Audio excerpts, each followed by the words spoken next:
As always, when you try to react to Jeremy, nothing really matters because he's not very serious about the subject. He just puts out his moronic videos, and I react and try to get my own clicks and views. But unlike him, I actually know what I'm talking about. So, for a while, months ago, he was spreading panic that Super Mario Bros. Was going to be the worst woke, feminist, communist propaganda, Hollywood destruction of the children. And then out of nowhere, he changes and flips incredibly hard and says, and I don't have faith in the Hollywood, but this will be a big hit. I'm still worried about the feminist, communist, Marxist, and all the Hollywood blah, blah, blah. And now apparently he's defending the film against the alleged critics, and the critics are bad because they wanted Mario to be more woke. But as he's going to explain, this is actually the perfect Mario film. This fan service, and that's such a rarity right now. You see the Marvel Cinematic Universe, Star Wars, just pandering to normies to the point of losing the hardcore fan base. And in this movie, they said this is for the fans. Now, do I have any issues with the movie at all? I got a couple. I didn't love Seth Rogen's voice as Donkey Kong. I didn't. It was a little distracting for me. Most of the voice work is fine.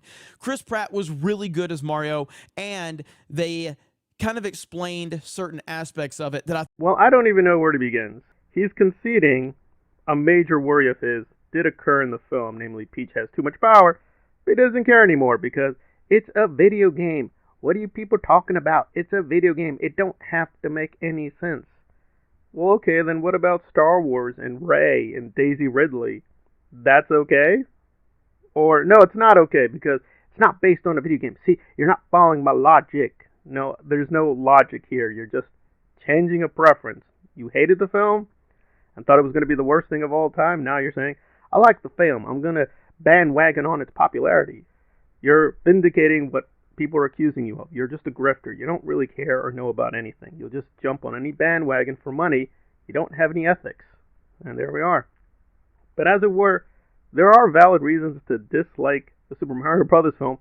And what's shocking is Jeremy lays them out and is still insisting that the woke critics are a bunch of communist feminists. They don't want us to have a good time with this bunch of member berries.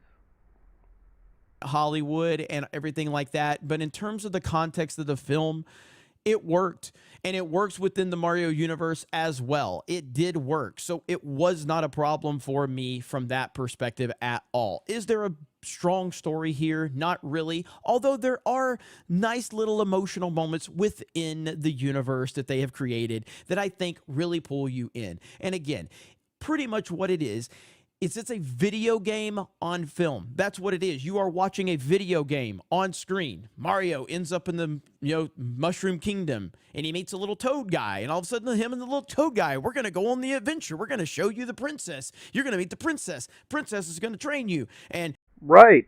I've gone through a lot of reviews. Chris Stuckman, Movie Bob, and even people are very positive, like Jeremy Johns. They admit what he's saying right now, that story is just very, very thin. There's just not a lot of story here. I find it really also shocking. He just assumes that, I guess video games to him don't even have stories, or stories don't even make sense in video games. No, the first Mario game made sense perfectly fine. You're there to save the princess. And the second one, it gets a little bit more weird, especially due... The second one is more weird, especially due to production issues, because that's not technically the real sequel to Mario. It's actually The Lost Worlds.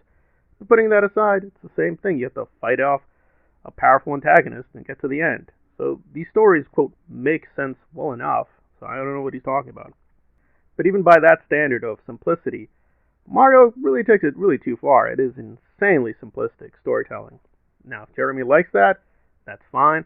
But when it comes to Star Wars, he insists on a lot more, so he's being a complete hypocrite.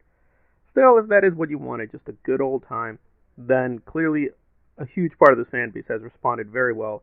It's getting massive box office. We're going to see, but so did John Wick. It got massive box office, but we're going to have to wait and see if it sustains that. Even John Wick has lost quite a few fans in the last several weeks. We'll have to wait and see if Mario is able to buck the trend. But Jeremy, as always, remains quite the grifter and quite the ignorant Mario fan. I can't deny he's played the games, but I don't think he understood them at any really deep or complex level.